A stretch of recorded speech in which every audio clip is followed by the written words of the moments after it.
glycolysis also. So the chloroplast is using several enzymes that are present in glycolysis out of the cytosol. The analogous enzymes in the stroma are isozymes. They are different forms of the same enzyme, but they've evolved to better compete and do their thing in the stroma, which has a different pH, different effectors, things that are bumping into it, than out of the cytosol. But life found a way to do something, and it's just tweaking. So now, 3-PGA, 3 times 6 then is 18 carbon. So you see how the carbon number is being carried through here in this mass population. And over here, you've got 18 carbons. All that's been done to them is they've been chemically reduced. And if you remove one 3-carbon moiety, then you're left with 15 carbons, because now you've got 5 of these 3-carbon things. 5 times 3 is 15. So you wind up with 15 carbons here. Follow? So the population is bringing in 3 different CO2s to make a glyceraldehyde-free phosphate. Now notice the CO2 doesn't have any phosphate on it. So when the cell takes out glyceraldehyde-free phosphate, it's sucking out a phosphate. The cell has to offset that. Here, at this step, the reduction step, you need a lot of ATP to transform 3-PGA into 1,3-DPG, which is another compound that we talked about in glycolysis. And then we're going to need 3 more ATP in stage 3 in order to get this doubly phosphorylated compound. This has phosphate at 2 positions, whereas this one here only has it at 1. So now you see the 9 ATP that are required to make the cycle go around. And then, of course, we have 6 NADPHs. So you see that this cycle requires 9 ATP for 6 NADPHs, hence a 3-to-2 ratio. And that's exactly why the Z scheme of the light reactions produces these things in a 3-to-2 ratio. Yes?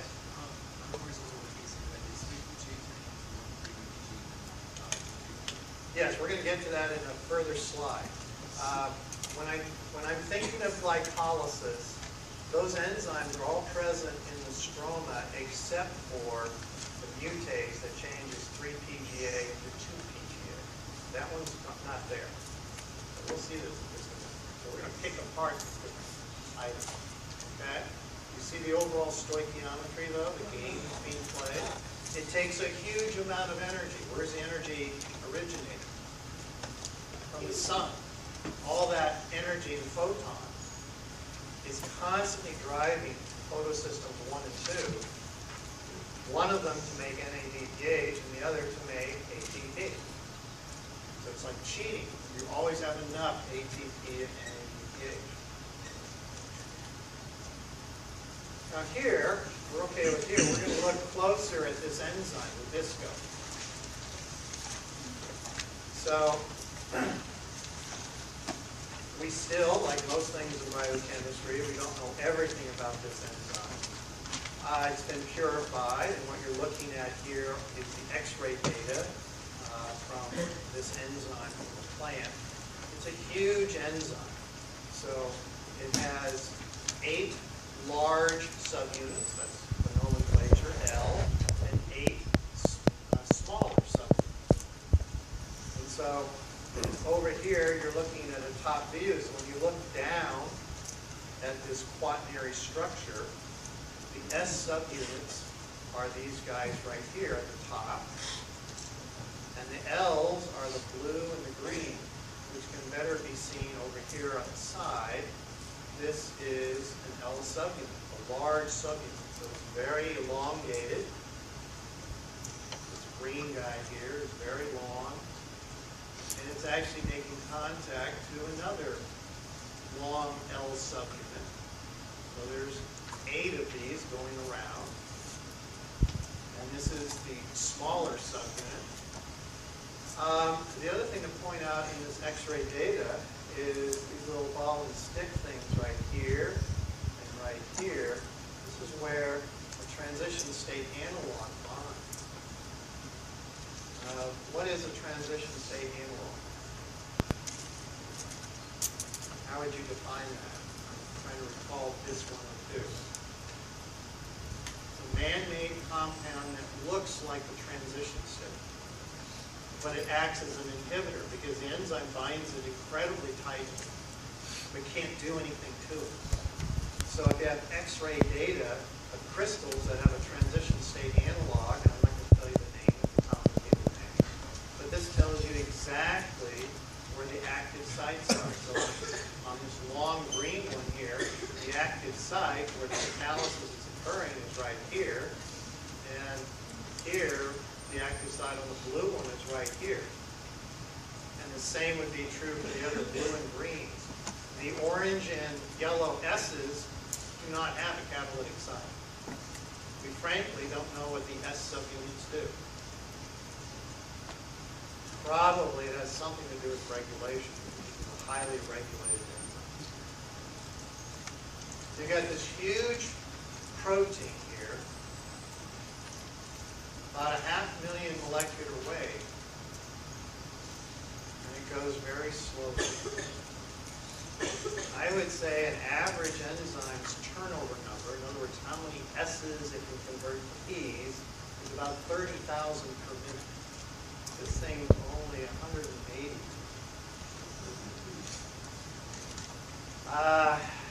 Why didn't life come up with a faster way of doing it? I don't know. But the consequence is plants have to make a lot of this enzyme. My guess is part of why it's so slow is it's carrying out a complicated reaction. And so before we look at that reaction, we're going to look right now at one of these active sites. So here is one of the active sites of the visco. I just want you to take a step back. You're not memorizing the residues like aspartate 203 or glutamate 204 or lysine 201.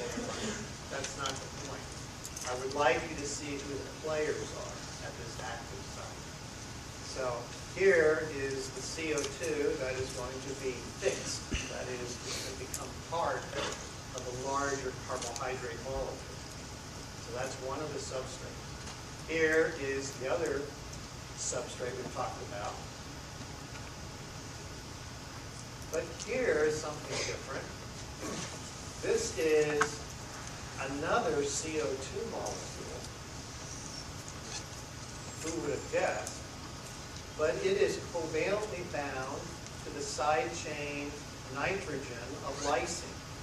So here you've got CH2, CH2, these are hydrogens.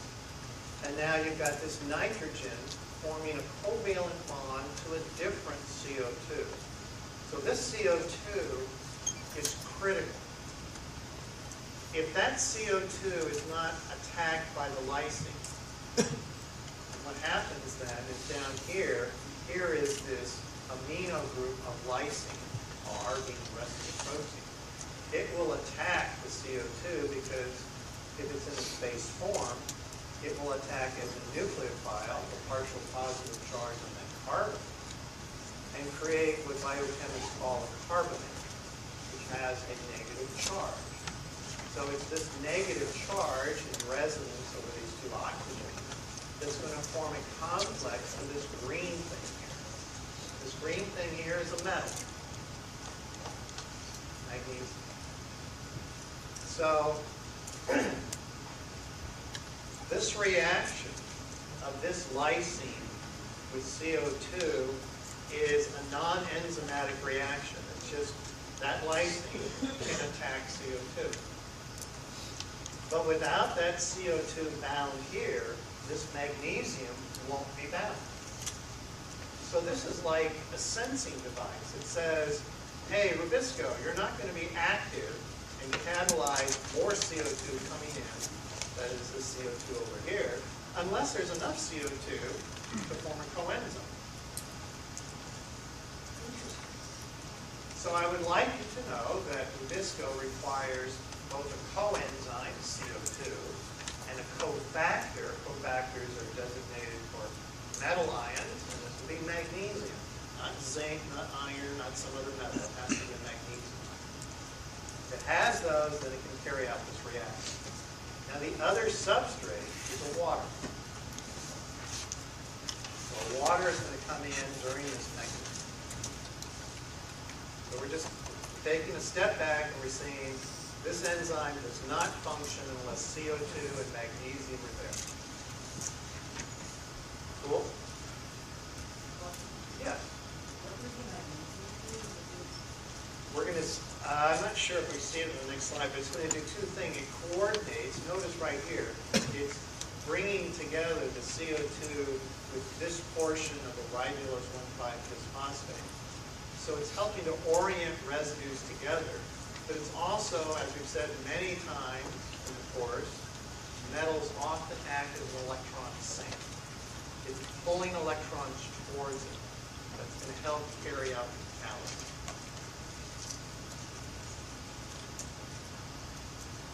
So now we have this reaction. Do not memorize this reaction. I forbid it. All I'm trying to show you is something that it took a long time for biochemists to figure out. In other words, they did radioisotope experiments where they used radioactive CO2 with algae. And they quickly found out that they made a compound that has 3 carbons.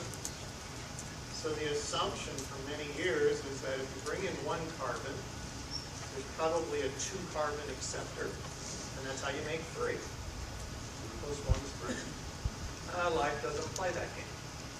Instead, it brings in 1 carbon to something that has 5, and then splits the thing in half to give 2 3. So it's over here that you have a 6-carbon carbohydrate briefly at the active side of the enzyme, very briefly. So what this reaction basically, I'm just showing you, is that, yeah, CO2 comes in, oh look, there is a water molecule, but mainly the molecule that's formed gets split in half, forming one 3-PG and then another one an instant later. So it's playing the game differently. Okay? And that's why it took a long time to figure out what was going on. So, this is what the enzyme is doing at each of the 8 large subunit active sites. So now let's look at stage 2, where all of this ATP and NADPH down here are being used.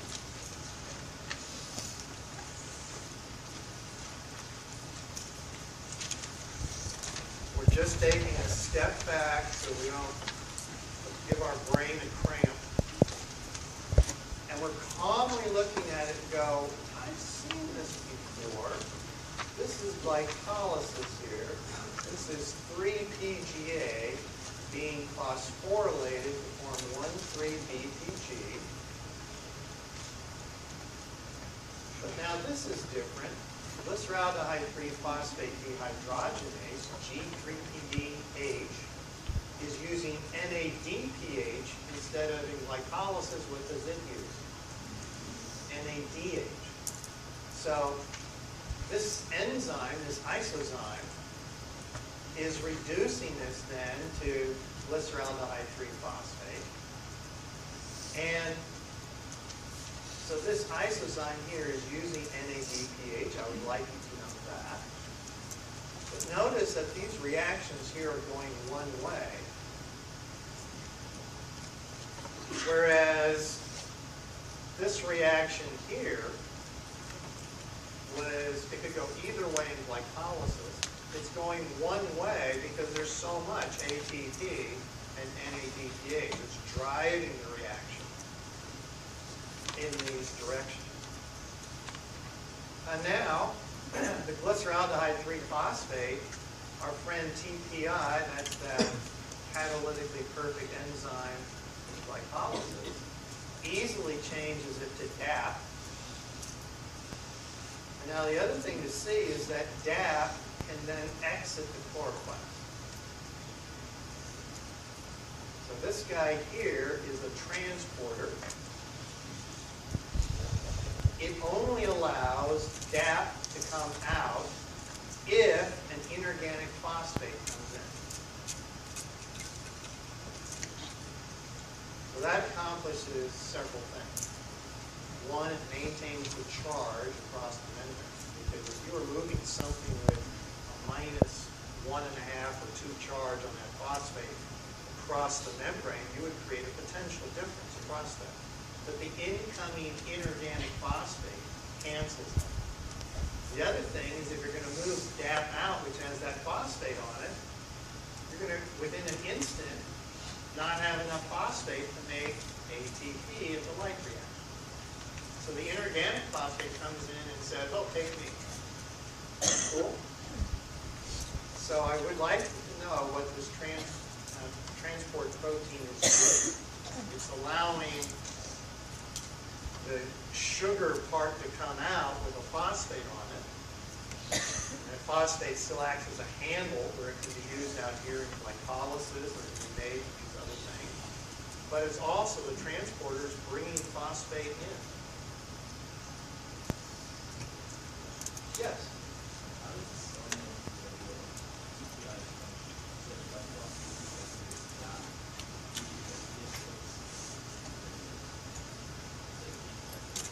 Well, again,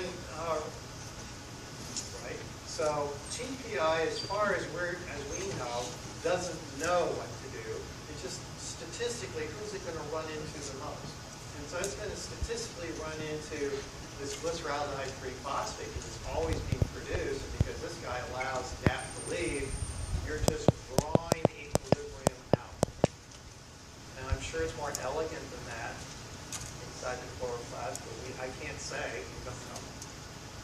But over here, if the DAP stays in, then it can be used in the chloroplast to make starch. We talked about starch earlier this quarter. We spent most of our time on glycogen.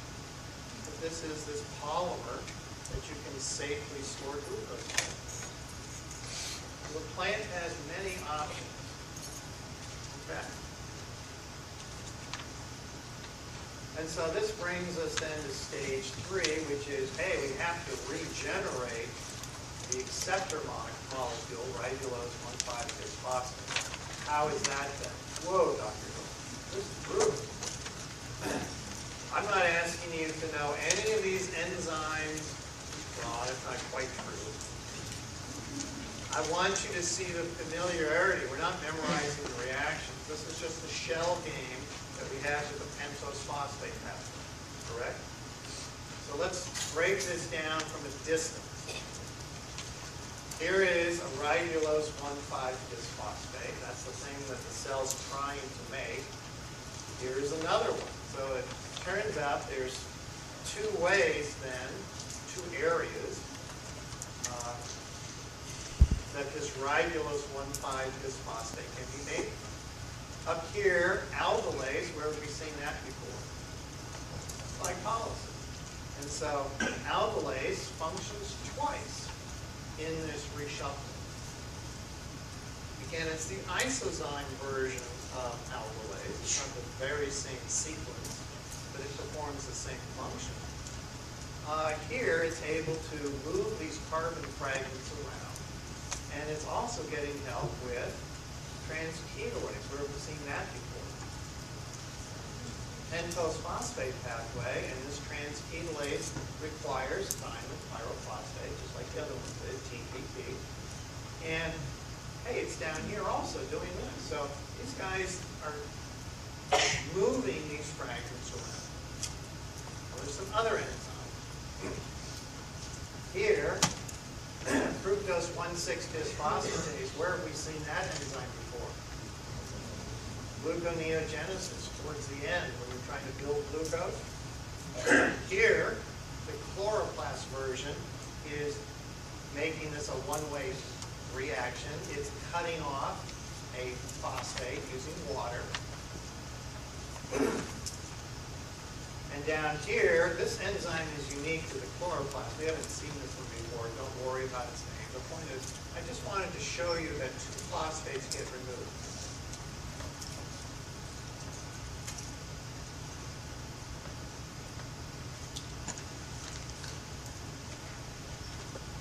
Are you okay with that? And why do I want to show you that? Because on this slide here, which is another way of summarizing everything, over here you see two inorganic phosphates leaving the cycle. Well, that's because of this position here and here. This is what they're trying to show is that two inorganic phosphates are leaving. The other thing I think that's nice about the slide here is you take these two inorganic phosphates, you see that over here you're releasing 6 inorganic phosphates. So together 6 and 2 is 8. The other phosphate is leaving on glyceraldehyde 3-phosphate. That's the 9th one. So it's only when that guy goes out through the transporter that the 9th inorganic phosphate comes back in to make the 9 ATP that you're going to need. Because when you make 9 ATP, you need 9 inorganic phosphates. Cool. So Rubisco, again, is doing this step up here, and this overall reaction just restates what we had previously, and that is, boy, it takes a lot of energy in a 3-to-2 ratio from ATP to NADP.